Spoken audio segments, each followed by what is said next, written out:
Cikarang yang selalu berbau oli dan asap knalpot truk kontainer. Setiap malam, lampu neon kuning pucat di langit-langit hall produksi berkedip-kedip tidak karuan, seolah-olah ikut kelelahan menyaksikan ribuan tangan yang bergerak mekanis dari pukul 6 sore hingga subuh. Suara mesin jahit yang tak pernah berhenti itu bagaikan denyut jantung pabrik, monoton, keras, dan tanpa ampun. Rina Susanti, 24 tahun, baru saja menyelesaikan shift lemburnya yang kedua malam ini. Tubuhnya yang ramping dan kulitnya yang kecoklatan karena sering terpapar debu kain, terasa lengket oleh keringat dan serat kapas yang menempel di seragam biru pudar. Rambut hitamnya yang panjang biasanya diikat ekor kuda sederhana. Tapi malam ini, beberapa helai sudah lepas, menempel di leher dan pipinya yang basah. Matanya yang besar selalu tampak lelah, dengan lingkar hitam tipis di bawahnya. Tapi di balik kelelahan itu, masih tersimpan secercah harapan. Harapan untuk bisa menabung cukup agar bisa menyekolahkan adik bungsu di kampung halaman Purwokerto. Sudah 7 bulan ia bekerja di lini 3 sebagai operator mesin jahit. Gajinya pas-pasan, tapi cukup untuk mengirim pulang 300.000 setiap bulan. Rekan-rekan kerjanya sering bilang Rina terlalu pendiam, terlalu baik, dan terlalu percaya pada orang. Terutama pada Andi, pacarnya yang sudah 8 bulan ini. Malam itu, 14 Februari 2024, hujan deras mengguyur atap seng pabrik tanpa henti.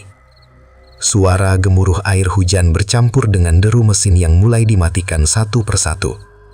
Rina mematikan mesin jahitnya yang terakhir, membersihkan sisa benang di meja kerjanya dengan tangan yang sudah kapalan, lalu mengambil tas selempang lusuhnya.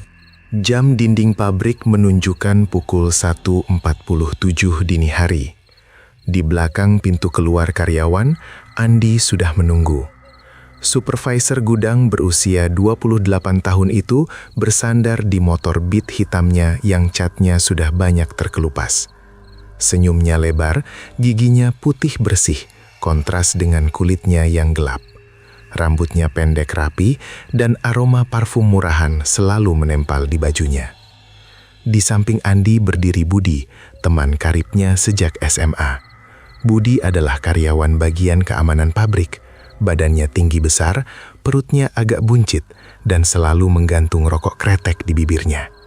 Bau tembakau yang menyengat itu sudah menjadi ciri khasnya, bahkan sampai menembus ke seragam sekuritinya yang kusut. "Pulang yuk Rin, hujan deras banget malam ini," kata Andi sambil melangkah mendekat. Tangannya langsung merangkul pinggang Rina dengan posesif, jari-jarinya menekan sedikit lebih kuat dari biasanya. Rina mengangguk pelan, tersenyum kecil meski tubuhnya sudah menggigil karena angin malam yang dingin bercampur hujan. Ia tak curiga sedikit pun. Andi selalu manis di depannya, mengantar jemput, kadang membelikan es teh manis atau gorengan saat istirahat malam. Rina pikir, di tengah kehidupan pabrik yang keras ini, Andi adalah satu-satunya cahaya. Mereka bertiga berjalan menyusuri lorong sempit di belakang hall produksi menuju area gudang lama. Gudang itu sudah tak terpakai selama 6 bulan terakhir, sejak perusahaan mengalihkan penyimpanan kain ke gudang baru yang lebih dekat dengan dermaga loading. Bangunannya tua, dindingnya berkarat, dan atapnya sering bocor saat hujan seperti malam ini. Pintu besi gudang berderit panjang saat Andi mendorongnya dengan bahu. Suara itu seperti jeritan logam yang kesakitan, bergema di dalam ruangan kosong.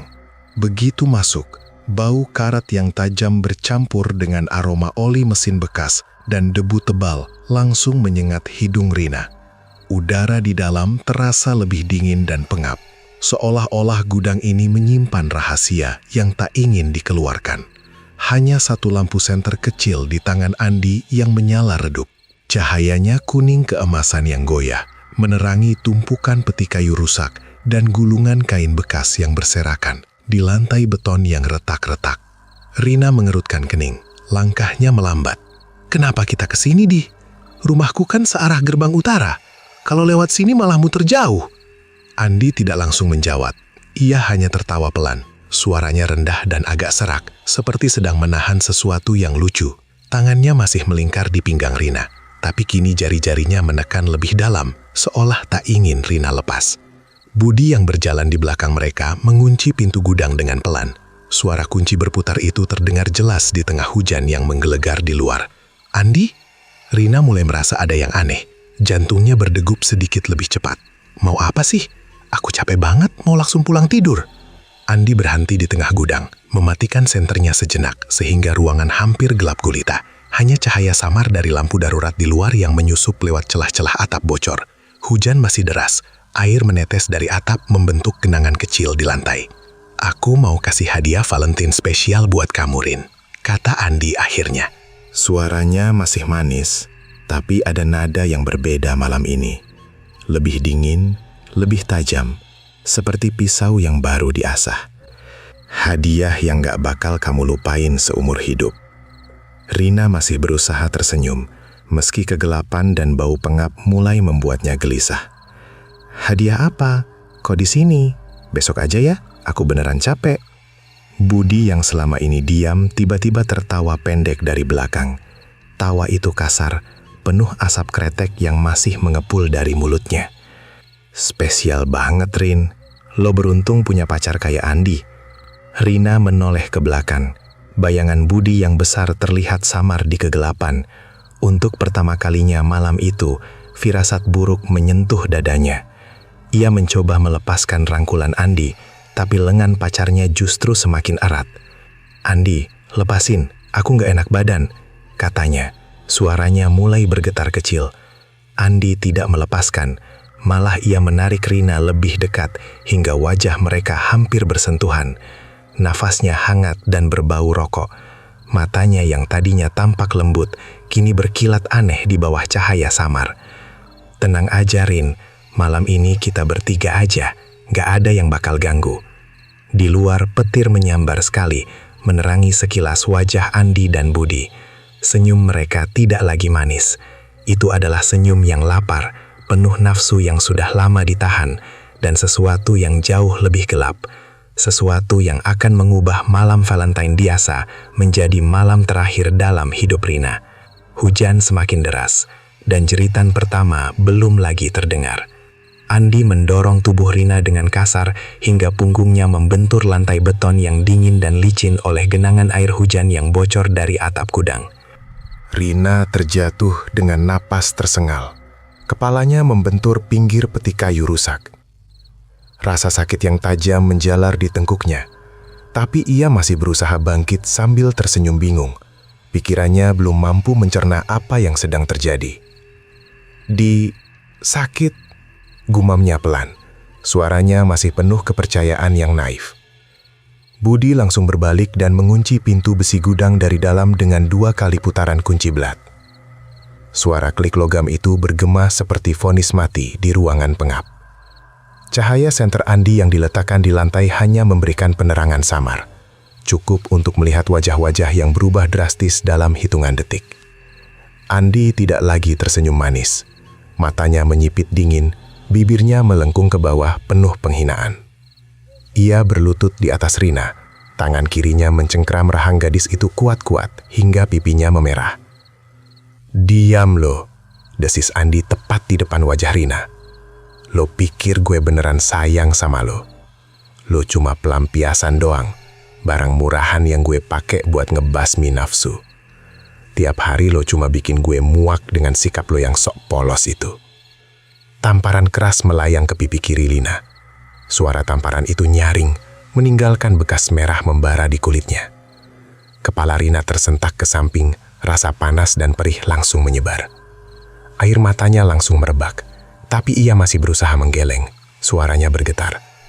"Andi, kenapa? Aku nggak ngerti."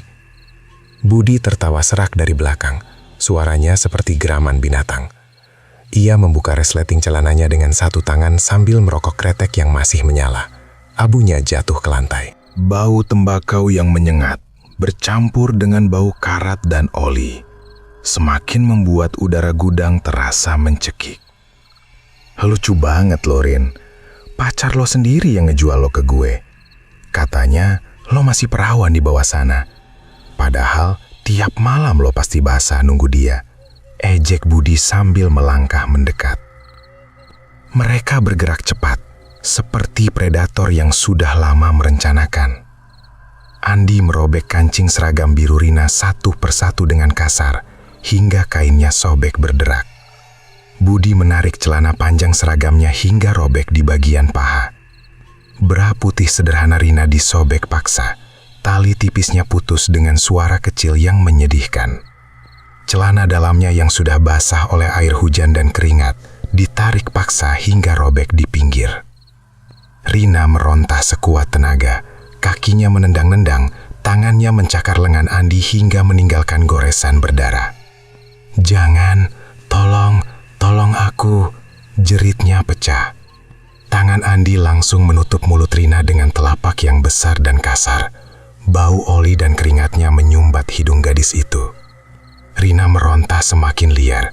Air matanya bercampur dengan air hujan yang terus menetes dari atap, membasahi wajahnya yang memerah karena kekurangan oksigen. Mereka bergantian memperkosanya di lantai beton yang dingin itu. Pertama Andi dengan gerakan kasar dan penuh amarah, seolah ia sedang menghukum Rina karena keberadaannya sendiri. Ia menghina Rina dengan kata-kata kotor yang keluar dari mulutnya tanpa henti, menyebutnya pelacur murahan, barang pabrik yang tak berguna, gadis kampung yang bodoh karena percaya cinta. Budi menggantikan setelahnya. Tubuhnya yang berat menindih Rina hingga tulang punggung gadis itu terasa mau patah. Tawa Budi yang serak dan napasnya yang berbau kretek menyembur di telinga Rina setiap kali ia mendorong lebih dalam. Rina meronta sampai otot-ototnya kram. Tapi semakin ia melawan, semakin kuat mereka menekannya. Air matanya tak berhenti mengalir, bercampur dengan darah tipis yang mulai keluar dari bagian tubuhnya yang robek. Waktu seolah melambat bagi Rina. Setiap detik terasa seperti siksaan abadi.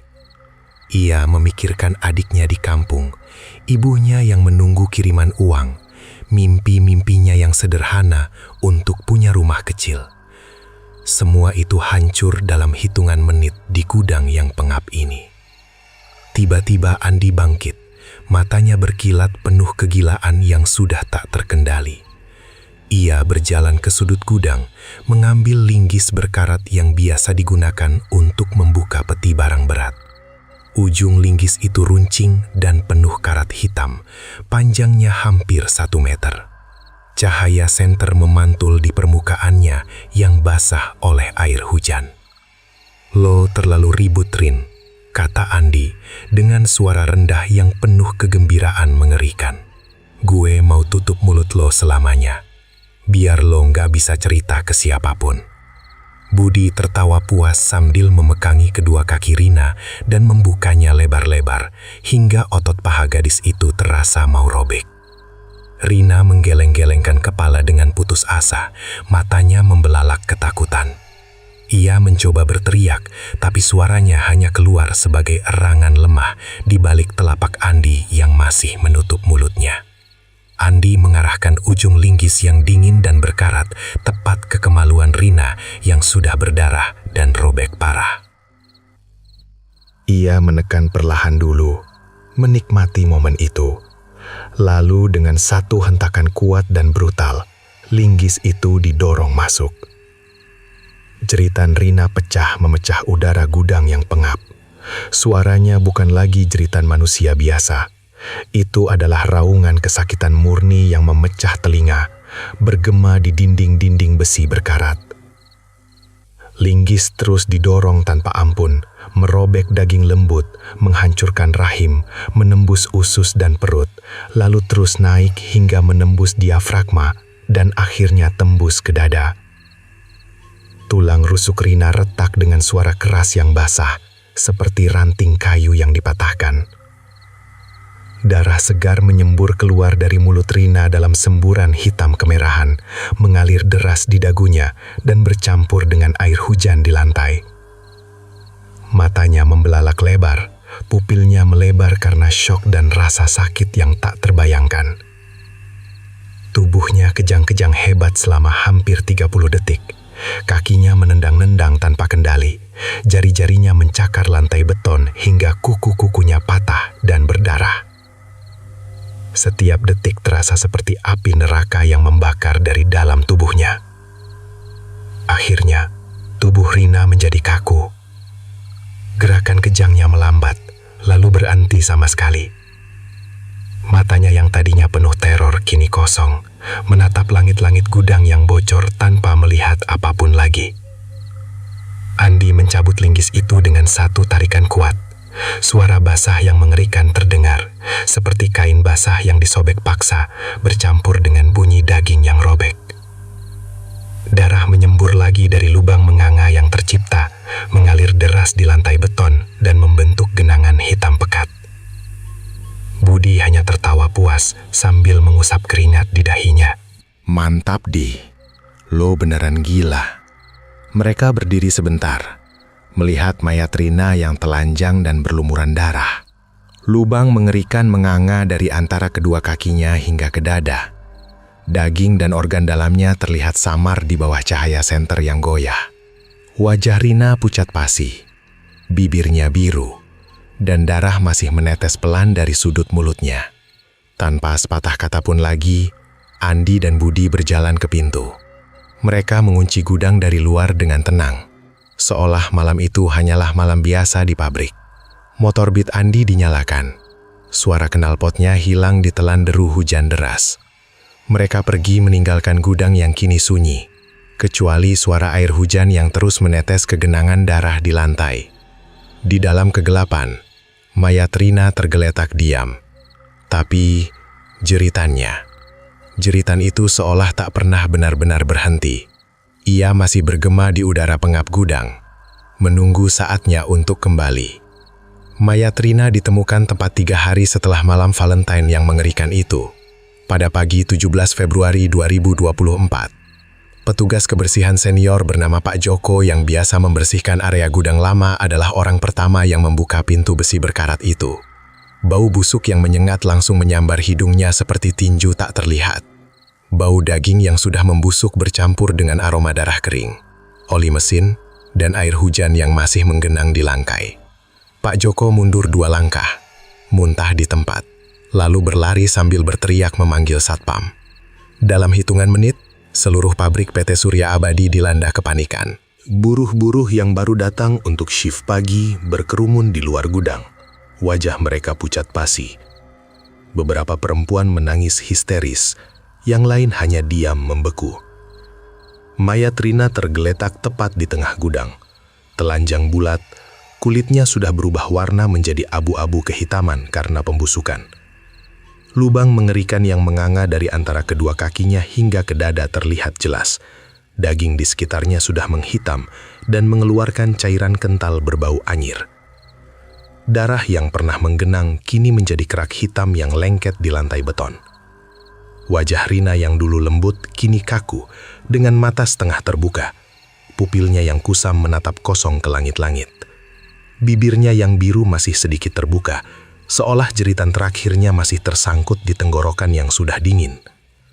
Polisi dari Polsek Cikarang datang 2 jam kemudian.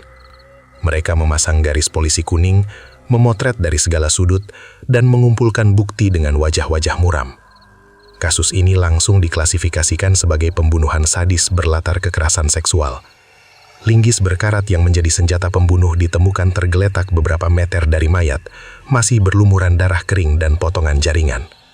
Namun, tidak ada saksi mata. Tidak ada rekaman CCTV yang jelas, karena gudang lama memang tidak dipasang kamera.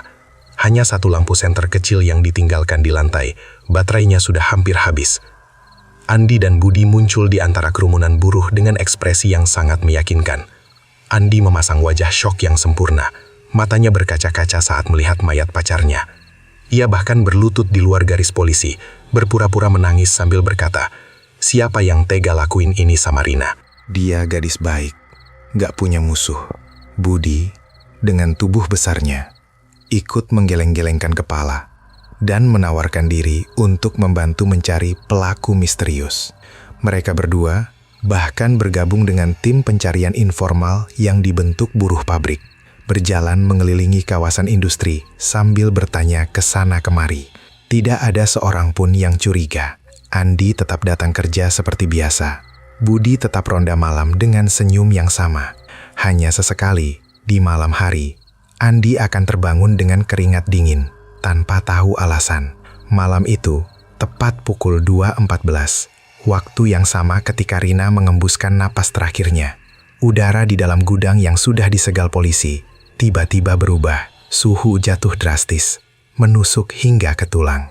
Embun tipis muncul di dinding besi yang berkarat. Lampu senter kecil yang ditinggalkan polisi di lantai, yang seharusnya sudah mati karena baterai habis, tiba-tiba menyala sendiri. Cahayanya redup dan goyah, membentuk lingkaran kuning pucat di tengah kegelapan. Di pojok gudang yang paling gelap, sebuah bayangan mulai terbentuk. Awalnya hanya kabut hitam tipis yang berputar pelan, lalu perlahan mengambil wujud. Seorang gadis telanjang berdiri di sana. Tubuhnya ramping seperti Rina, tapi kulitnya sudah berwarna abu-abu kebiruan dengan urat-urat hitam yang menonjol. Perutnya menganga lebar, lubang tusukan lindis yang mengerikan masih terlihat jelas. Dari kemaluan yang robek parah hingga ke dada, organ dalamnya terlihat samar sebagai massa gelap yang basah. Darah hitam kental menetes pelan dari lubang itu, jatuh ke lantai tanpa suara. Tapi setiap tetesan meninggalkan bekas yang langsung menghilang setelah beberapa detik. Arwah Rina telah lahir. Ia bukan lagi gadis berharap yang bekerja di lini 3. Ia adalah dendam yang terikat kuat di tempat kematiannya. Matanya yang dulu penuh kelembutan, kini kosong. Hitam pekat tanpa pupil. Tapi di balik kekosongan itu menggeledak amarah yang tak terukur.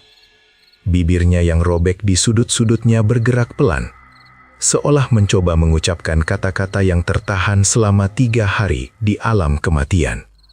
Kakinya yang telanjang mulai melangkah maju. Setiap langkah meninggalkan jejak darah merah segar di lantai beton yang kotor. Jejak itu hanya bertahan 3 langkah, lalu lenyap tanpa bekas. Seolah gudang itu menolak menyimpan bukti kehadirannya terlalu lama. Udara semakin dingin. Bau anyir darah segar bercampur dengan bau busuk mayat yang masih tersisa. Arwah Rina berhenti di tengah lingkaran cahaya senter. Kepalanya miring ke samping. Rambut hitam panjangnya yang basah menjuntai menutupi separuh wajahnya yang rusak. Suara pertama kali keluar dari mulutnya bukanlah jeritan, melainkan bisikan yang rendah, serak dan penuh getaran dendam yang menusuk jiwa. Andi, Budi. Kata-kata itu bergema pelan di seluruh gudang, seolah berasal dari segala arah sekaligus. Suaranya bukan suara manusia hidup lagi. Ada getaran dingin di dalamnya, seperti angin yang berhembus dari liang kubur. Balas. Bisikan itu semakin jelas, semakin kuat. Arwah Rina mengulang kata itu berkali-kali. Suaranya naik turun seperti nyanyian kematian. Balas, balas, balas. Setiap pengulangan membuat suhu gudang semakin turun. Lampu senter berkedip-kedip liar, lalu padam total selama 3 detik, sebelum menyala lagi dengan cahaya yang lebih redup. Rina mulai berjalan mengelilingi gudang. Gerakannya tidak alami.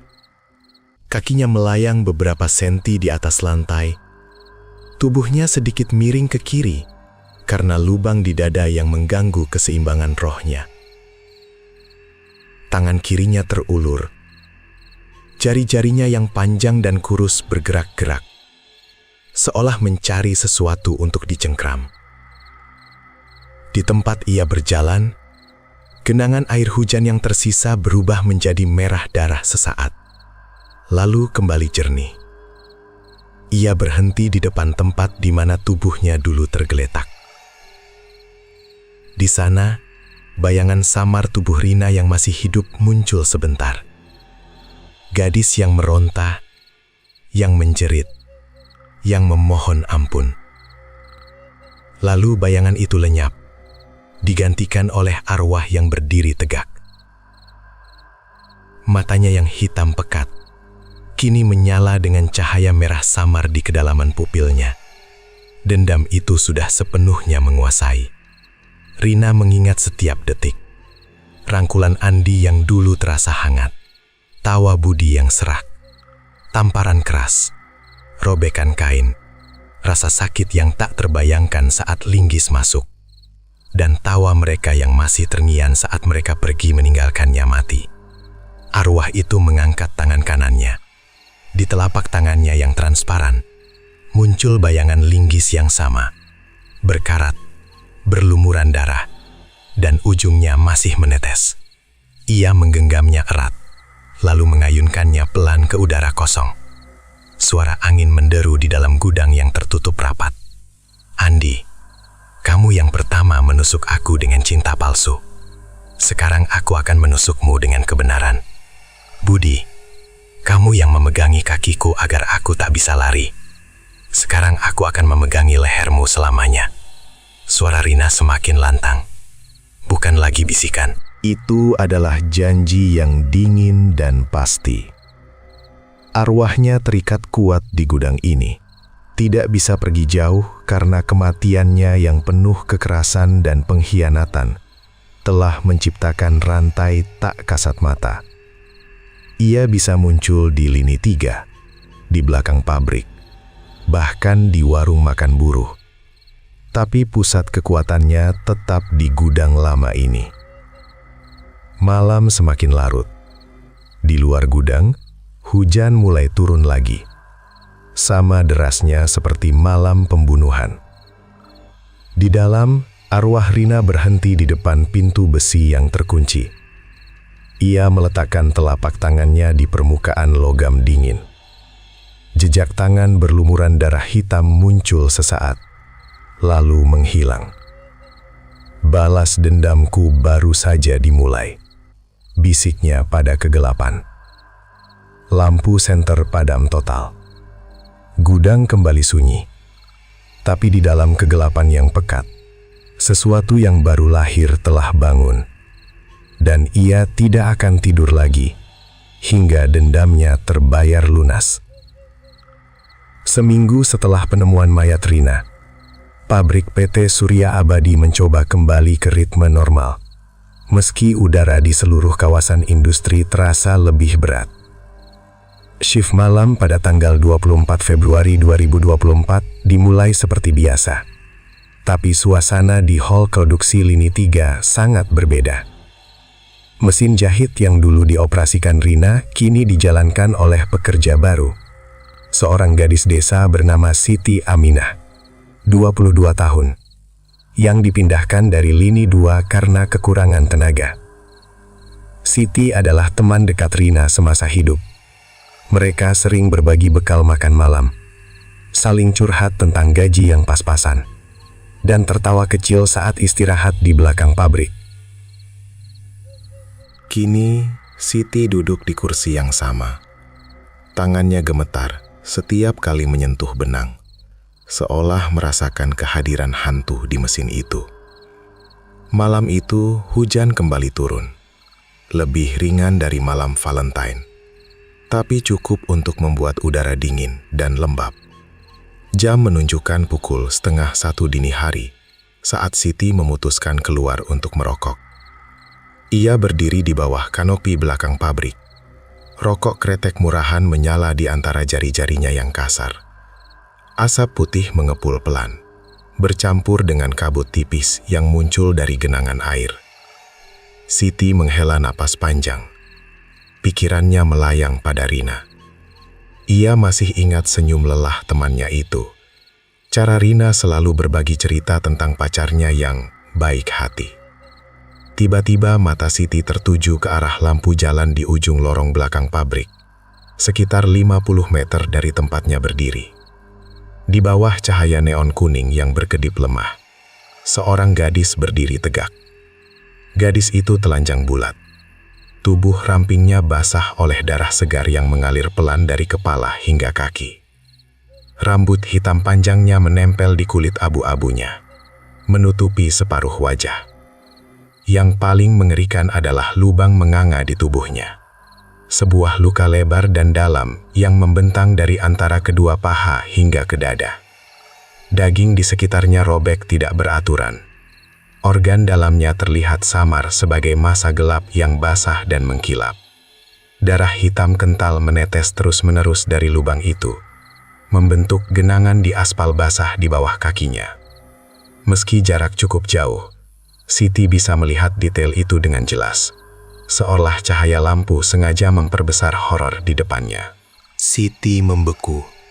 Rokoknya jatuh dari jari, membara di genangan air. Mulutnya terbuka lebar, tapi suara tak langsung keluar. Baru setelah beberapa detik, jeritan melengking pecah dari tenggorokannya. "Rina! Itu Rina!" Ia berbalik dan lari sekuat tenaga masuk ke dalam pabrik. Kakinya tersandung-sandung di lantai basah. Buruh lain yang mendengar jeritan langsung berlarian keluar. Tapi ketika mereka tiba di lokasi, lampu jalan itu sudah kosong. Hanya genangan air yang tampak sedikit lebih gelap, seolah ada sesuatu yang baru saja berdiri di sana. Keesokan harinya, cerita penampakan menyebar seperti api di rerumputan kering. Di kantin pagi, di ruang ganti, bahkan di grup WhatsApp karyawan, semua orang membicarakan hantu Rina. Beberapa buruh pria yang bertugas memeriksa CCTV gudang lama melaporkan hal yang lebih aneh. Di rekaman pukul 2.14 dini hari, sesosok gadis telanjang muncul hanya selama 3 detik di pojok gudang.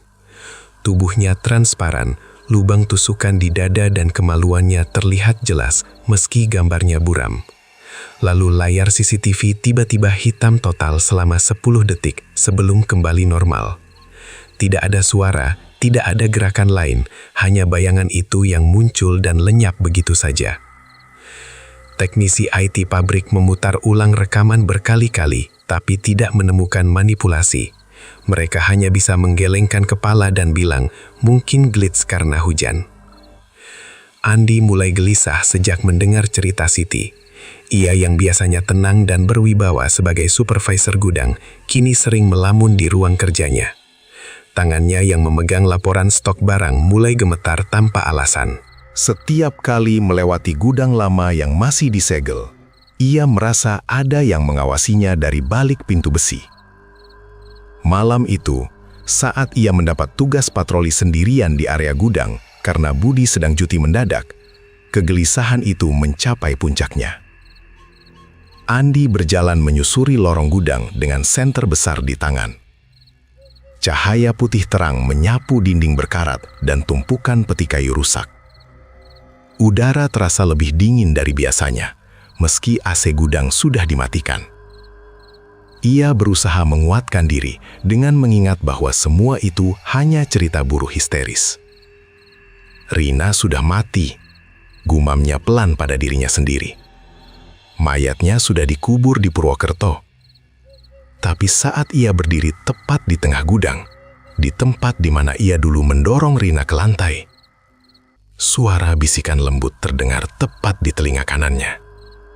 Suara itu begitu dekat, seolah bibir yang mengucapkannya menyentuh daun telinganya.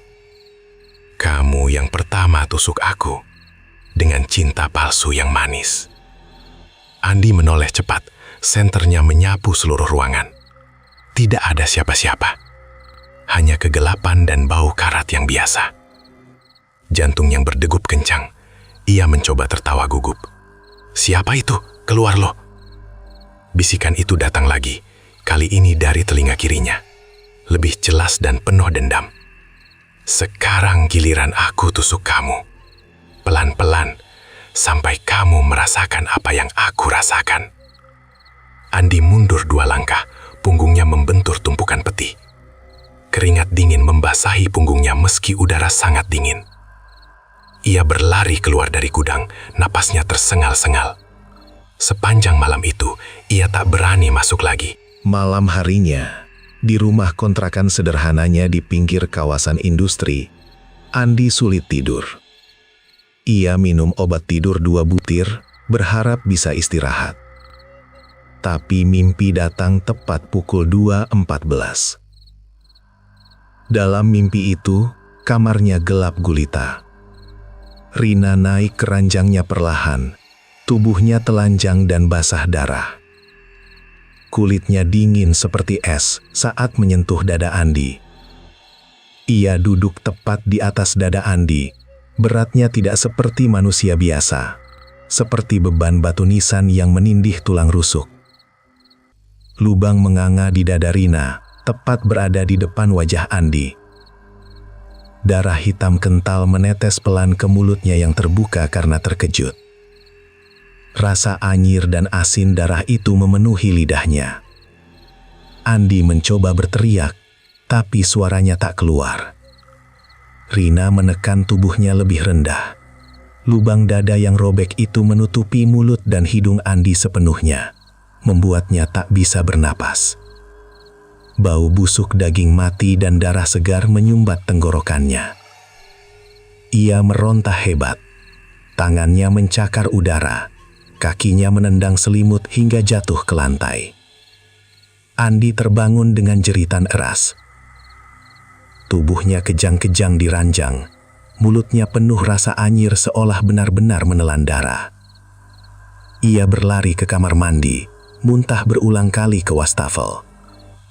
Di cermin, ia melihat wajahnya sendiri yang pucat. Bibirnya sedikit berlumuran sesuatu yang hitam tipis. Mungkin hanya bayangan, tapi rasanya sangat nyata. Napasnya masih tersengal saat ia kembali ke kamar. Di spray putih ranjangnya, ada setitik noda merah kecil yang baru muncul. Tepat di tempat Rina duduk dalam mimpinya. Andi duduk di pinggir ranjang, tangannya menutup wajah. Untuk pertama kalinya sejak malam pembunuhan, ia merasakan ketakutan yang sesungguhnya. Bukan ketakutan pada polisi atau saksi, tapi ketakutan pada sesuatu yang tak bisa dibunuh lagi.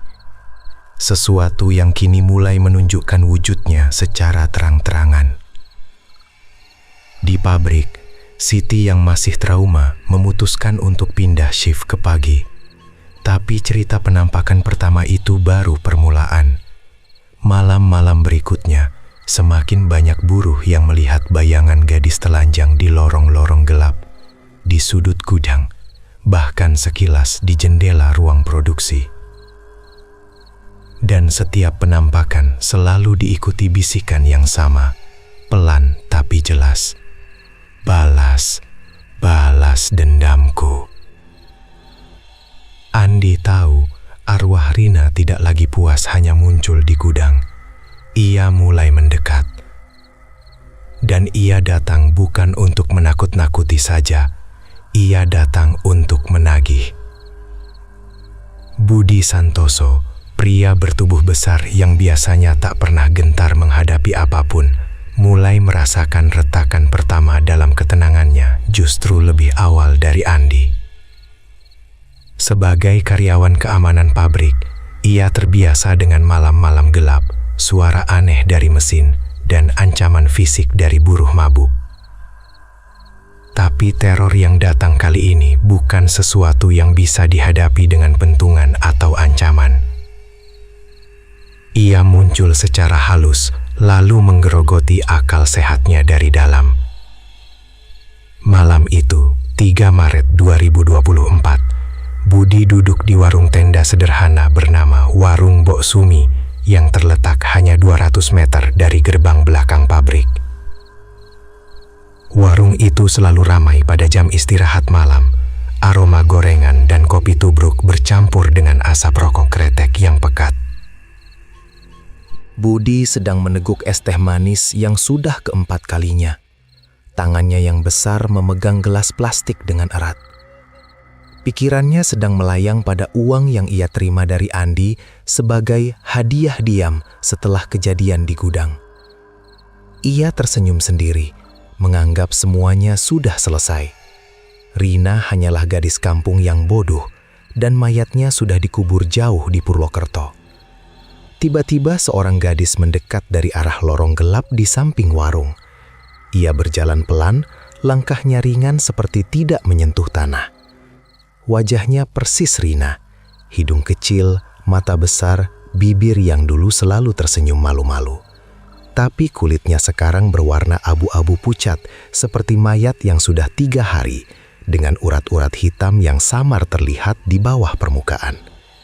Bibirnya robek di sudut kanan, meninggalkan luka menganga kecil yang masih menetes cairan hitam kental. Gadis itu berhenti tepat di depan meja Budi, tersenyum lebar hingga gigi-giginya yang kuning kecoklatan terlihat. Senyum itu tidak ramah, itu adalah senyum yang penuh kepuasan dingin.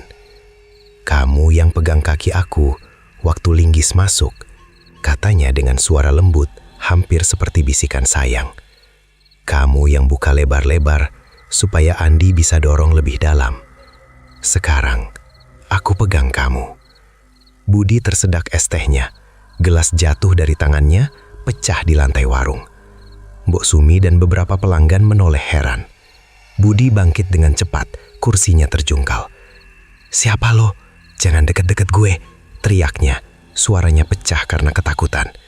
Gadis itu hanya tertawa pelan. Suaranya bergema aneh di telinga Budi, seolah berasal dari dalam kepalanya sendiri. Ia mundur selangkah, lalu menghilang begitu saja di antara bayangan lorong, seolah tubuhnya larut ke dalam kegelapan. Budi lari pulang ke rumah kontrakannya yang kumuh di gang sempit belakang pabrik. Ia mengunci pintu rapat-rapat, mematikan semua lampu, dan duduk di sudut kamar sambil memeluk lututnya yang besar. Napasnya tersengal-sengal. Ia meyakinkan diri bahwa itu hanya halusinasi karena terlalu banyak minum. Tapi pukul 2.14 tepat, waktu yang sama ketika Rina mengembuskan napas terakhir, pintu kamar mandi di rumahnya terbuka sendiri dengan pelan. Engselnya berderit panjang. Suara itu mengiris udara malam yang sunyi. Budi bangkit dengan kaki gemetar. Ia mendekati kamar mandi sambil membawa senter ponsel. Di cermin besar yang sudah retak di sudut, bayangan Rina berdiri tepat di belakangnya. Tubuhnya telanjang, lubang tusukan linggis masih menganga lebar dari kemaluan hingga dada. Daging di sekitarnya basah dan berdenyut seolah masih hidup. Tangan kanannya memegang linggis asli yang berkarat. Ujungnya masih menempel potongan daging merah muda yang jelas adalah sisa jaringan Rina sendiri, berwarna kecoklatan karena sudah mengering. Arwah itu menatap Budi lewat cermin. Matanya hitam pekat dengan titik merah kecil di tengah. Budi berteriak dan memukul cermin dengan kepalan tangannya yang besar. Kaca pecah berhamburan. Potongan tajam menusuk telapak dan buku-buku jarinya hingga berdarah deras. Tapi bayangan Rina tetap ada. Ia bahkan semakin dekat. Wajahnya kini hanya beberapa senti dari wajah Budi di permukaan cermin yang retak. Bibir robeknya bergerak pelan. "Kamu suka pegang kaki orang ya? Sekarang rasain gimana kaki kamu dipegang sampai nggak bisa lari." Setiap malam berikutnya, ritual yang sama berulang. Jam 2.14, pintu kamar mandi terbuka. Di cermin yang sudah pecah, Rina selalu muncul lebih dekat. Kadang ia hanya berdiri diam, kadang ia mengangkat linggis dan mengayunkannya pelan di udara. Budi mulai gila. Ia tidur dengan lampu menyala terang, memasang musik keras di ponsel, bahkan membeli jimat dari dukun kampung yang dijual mahal. Tapi tidak ada yang berhasil. Bayangan itu semakin jelas, semakin nyata. Suatu malam, ia merasa tangan dingin menyentuh pergelangan kakinya saat tidur.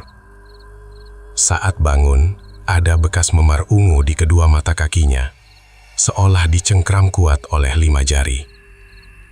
Sementara itu, di pabrik, teror mulai menjalar ke tempat lain. Setiap tengah malam, mesin jahit lini 3 yang dulu dipakai Rina berjalan sendiri. Suara deru jarum mesin yang tajam memecah kesunyian hall produksi. Buruh ronda yang mendekat melihat kain putih polos yang terpasang di mesin itu sedang dijahit dengan pola huruf besar dan tegas, balas. Huruf-huruf itu terbentuk sempurna, benang merah darah pekat yang entah dari mana asalnya. Setiap kali mesin dihentikan dan dinyalakan lagi, pola yang sama muncul kembali, semakin panjang dan semakin banyak. Balas, balas, balas dendamku. Beberapa buruh berani mendekat mencoba memotret, tapi ponsel mereka langsung mati atau gambarnya buram total. Andi dan Budi akhirnya tidak tahan lagi. Mereka bertemu diam-diam di gudang lama pada malam 7 Maret, jauh setelah shift selesai.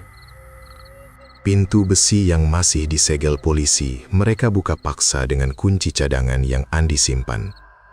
Mereka membawa linggis baru yang masih mengkilap, dibeli dari toko bangunan siang harinya, sebagai penawar atau semacam korban untuk menenangkan arwah. Andi berbicara dengan suara gemetar. "Rina, maafin kami. Ini linggis baru. Kami nggak akan lakuin lagi. Pergilah dengan tenang." Budi hanya diam. Keringat dingin membasahi dahinya yang lebar. Mereka meletakkan linggis baru di tengah lantai, tepat di tempat mayat Rina dulu tergeletak. Tapi begitu pintu gudang terkunci dari dalam, semua lampu senter mereka padam secara bersamaan. Kegelapan total menyelimuti ruangan. Udara menjadi sedingin es, napas mereka mengeluarkan uap putih. Tiba-tiba, di tengah gudang, Rina muncul. Tubuhnya mengambang sekitar 30 cm di atas lantai, kakinya tak menyentuh beton. Darah segar menetes terus-menerus dari lubang tusukan yang tak pernah kering. Cairan merah kental mengalir pelan ke lantai, tapi menghilang sebelum menyentuh permukaan. Rambutnya melayang pelan seolah ada angin tak kasat mata. Matanya hitam pekat, tapi kini menyala dengan cahaya merah yang semakin terang. "Kalian berdua yang rusak aku," katanya dengan suara yang datang dari segala arah, rendah dan penuh getaran amarah yang sudah matang. Andi yang pura-pura cinta, Budi yang memegangi kakiku agar aku tak bisa melawan. Kalian yang hancurkan tubuh dan masa depanku. Sekarang, aku rusak kalian selamanya. Arwah itu mengulurkan tangan. Linggis baru yang mereka bawa tiba-tiba terangkat sendiri dari lantai, melayang di udara, lalu berputar pelan di depan wajah mereka. Ujungnya yang tajam mengarah bergantian ke kemaluan Andi dan Budi. Darah segar mulai menetes dari linggis itu, seolah senjata tersebut sudah diisi oleh dendam Rina. Andi mundur hingga punggungnya menempel di dinding. Budi jatuh berlutut, tubuh besarnya gemetar seperti anak kecil. Untuk pertama kalinya, keduanya benar-benar menyadari bahwa apa yang mereka lakukan malam itu bukan sekadar kejahatan biasa. Mereka telah membangunkan sesuatu yang tak bisa lagi dikendalikan oleh tangan manusia. Di luar gudang, hujan mulai turun lagi. Di dalam, teror yang menjalar itu baru saja memasuki fase berikutnya. Fase di mana balas dendam bukan lagi ancaman, melainkan kepastian yang akan segera terwujud. Andi mundur selangkah, punggungnya membentur dinding besi gudang yang dingin dan berkarat. Kakinya seolah ditanam ke lantai beton. Otot-otot betisnya menegang hebat tapi tak bisa bergerak sedikit pun. Rina melayang semakin dekat. Tubuhnya yang mengambang 30 cm di atas lantai membuat darah segar dari lubang tusukannya menetes pelan, seperti hujan merah yang tak pernah berhenti. Tangan kanannya menggenggam linggis yang sama, senjata berkarat yang pernah merenggut nyawanya. Ujungnya masih basah oleh darah hitam kental, seolah senjata itu telah menjadi bagian tak terpisahkan dari arwahnya. "Andi, kamu yang pertama," bisik Rina dengan suara yang lembut namun penuh racun. Matanya yang hitam pekat menyala semakin terang. Cahaya merah di kedalamannya seperti bara api neraka yang baru dinyalakan. "Kamu yang bilang sayang, kamu yang rangkul pinggangku, kamu yang dorong linggis ini ke dalam tubuhku." Sekarang, rasakan sendiri. Dengan satu gerakan cepat yang tak terduga, Rina menusuk. Ujung linggis yang runcing menghunjam tepat ke kemaluan Andi, merobek kain celana seragamnya sekaligus daging di bawahnya. Andi mencerit sekuat tenaga. Jeritanya pecah memecah udara gudang. Suaranya sama persis dengan jeritan Rina malam itu. Tinggi, pecah, dan penuh keputusasaan murni. Rasa sakit yang tak terbayangkan menjalar dari selangkangannya, seperti api yang membakar dari dalam. Linggis terus didorong tanpa ampun, merobek usus, menembus perut, menghancurkan organ-organ dalamnya, lalu terus naik hingga tembus ke dada. Tulang rusuk Andi retak dengan suara basah yang mengerikan. Darah menyembur keluar dari mulutnya dalam semburan panas yang menyembur ke wajahnya sendiri. Tubuh Andi kejang-kejang hebat. Matanya membelalak lebar, pupilnya melebar karena syok dan rasa sakit yang tak berujung. Ia merasakan setiap senti perjalanan linggis itu, robekan daging, hancurnya tulang, dan dinginnya logam berkarat yang menusuk jantungnya. Jeritanya berubah menjadi erangan basah yang tersendat oleh darah yang memenuhi tenggorokannya. Rina menahan linggis itu di dalam tubuhnya beberapa detik, menikmati setiap detik penderitaan pria yang dulu ia cintai. Lalu ia mencabutnya dengan tarikan kuat. Suara basah yang sama seperti malam pembunuhannya terdengar lagi, daging robek, darah muncrat. Andi ambruk ke lantai, tubuhnya masih bergetar, lubang menganga dari selangkangan hingga dada mengeluarkan cairan hitam kental yang mengalir deras. Budi melihat semuanya dari sudut gudang, tubuh besarnya lumpuh total, kakinya tak mampu bergerak meski otaknya berteriak memerintahkan untuk lari. Matanya terpaku pada Andi yang sekarat, pada lubang mengerikan yang identik dengan luka Rina dulu. Keringat dingin membanjiri wajahnya. Nafasnya tersengal pendek-pendek, seperti orang yang kehabisan oksigen. Ia ingin berteriak, tapi suaranya hanya keluar sebagai erangan lemah. Rina berpaling perlahan ke arah Budi. Senyumnya melebar. Bibir robeknya membuat senyuman itu terlihat semakin mengerikan. Darah segar masih menetes dari lubang di tubuhnya, membentuk genangan kecil di lantai di bawah kakinya yang melayang. "Kamu yang pegang kaki aku," katanya dengan nada hampir manja, tapi penuh kebencian yang membara. "Kamu yang buka lebar-lebar, supaya linggis bisa masuk dalam-dalam. Kamu yang tertawa saat aku menjerit. Sekarang, aku pegang kepala kamu." Tangan Rina yang dingin dan transparan terulur. Jari-jarinya yang panjang mencengkram kepala Budi dari kedua sisi, dengan kekuatan yang tak mungkin dimiliki manusia.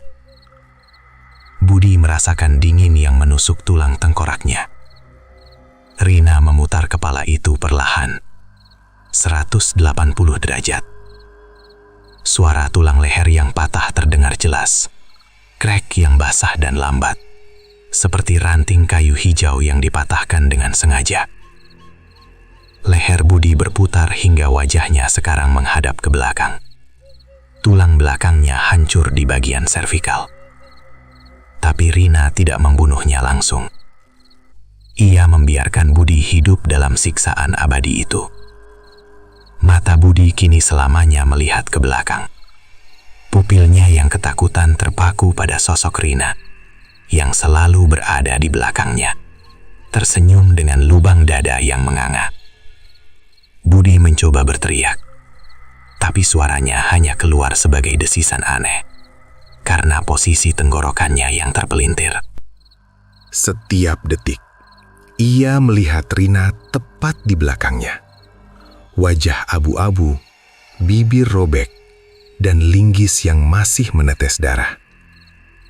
Ia akan hidup beberapa jam lagi dalam penderitaan itu. Tubuhnya lumpuh, pikirannya hancur, sebelum akhirnya napasnya berhenti karena syok dan kehilangan darah. Pagi harinya, 8 Maret 2024, polisi sekali lagi dipanggil ke gudang lama. Kali ini, mereka menemukan 2 mayat dalam kondisi yang jauh lebih mengerikan dari kasus Rina. Andi tergeletak dengan lubang menganga lebar dari selangkangan hingga dada. Organ dalamnya tercabik-cabik. Darah menggenang setinggi 2 senti di lantai. Budi duduk bersandar di dinding. Kepalanya terbalik sepenuhnya. Wajahnya menghadap ke belakang dengan senyum mengerikan yang membeku. Bibirnya melengkung aneh karena otot wajah yang sudah tak selaras dengan posisi kepala. matanya terbuka lebar, masih menyimpan ekspresi teror yang tak terlukiskan. Investigasi berjalan cepat, tapi sia-sia. Tidak ada sidik jari, tidak ada jejak kaki, tidak ada saksi. Hanya linggis baru yang tergeletak di lantai, sekarang berlumuran darah kedua korban. Pabrik PT Surya Abadi terpaksa tutup selama sebulan penuh. Buruh diungsikan ke pabrik lain, mesin-mesin dimatikan, dan gudang lama disegel lebih ketat dengan papan pengumuman, area terlarang, bahaya struktural. Berita pembunuhan sadis itu sempat menjadi headline di media lokal selama beberapa hari, tapi kemudian tenggelam oleh berita-berita lain. Namun, arwah Rina tak pernah pergi. Setiap malam hujan deras, terutama sekitar tanggal 14 Februari, buruh baru yang bekerja shift malam masih mendengar jeritan perempuan yang pecah dari arah gudang lama. Jeritan itu bukan lagi jeritan kesakitan semata, melainkan jeritan yang bercampur tawa dingin dan bisikan dendam. Beberapa buruh berani mendekat dan mendengar suara langkah kaki telanjang di lantai beton, diikuti tetesan darah yang tak terlihat. Di lini 3, mesin jahit yang dulu milik Rina sering berjalan sendiri tepat tengah malam. Jarumnya bergerak cepat di kain kosong, menjahit pola huruf besar dengan benang merah pekat yang muncul entah dari mana. Balas, balas, balas. Kata itu semakin panjang setiap malam, kadang membentuk kalimat lengkap. Balas dendamku tak akan pernah cukup. Arwah gadis karyawan pabrik itu masih gentayangan di antara dinding-dinding beton dan atap seng yang bocor. Dendamnya bukan hanya tertuju pada Andi dan Budi. Ia menuntut balas pada setiap orang yang pernah menutup mata terhadap jeritannya. Pada rekan kerja yang mendengar desas-desus tapi diam saja. Pada supervisor yang tahu Andi sering main dengan buruh perempuan tapi tak pernah melapor. Pada manajemen pabrik yang lebih peduli target produksi daripada keselamatan karyawan, bahkan pada polisi yang menutup kasus terlalu cepat karena tidak ada bukti. Pabrik itu tak akan pernah sunyi lagi. Kadang, di lorong belakang saat hujan deras, buruh melihat bayangan gadis telanjang berdiri di bawah lampu jalan, lubang menganga di tubuhnya masih menetes darah. Kadang, di ruang ganti malam hari, cermin menunjukkan wajah Rina di belakang karyawan perempuan, tersenyum sambil berbisik, "Jangan tutup mata seperti dulu." Dan setiap kali mesin lini 3 menjahit kata balas dengan sendirinya, seluruh pabrik seolah mengingat, dendam Rina tak berujung. Ia tidak mencari keadilan duniawi. Ia mencari penderitaan yang setara, yang berulang, yang tak pernah berakhir. Di bawah atap seng yang bocor, di antara bau oli dan serat kain, arwah itu terus berjalan. Matanya yang hitam pekat tak pernah lelah. Jeritannya tak pernah benar-benar berhenti. Dan pabrik PT Surya Abadi akan selamanya menjadi rumah baginya. Rumah bagi balas dendam yang tak pernah cukup.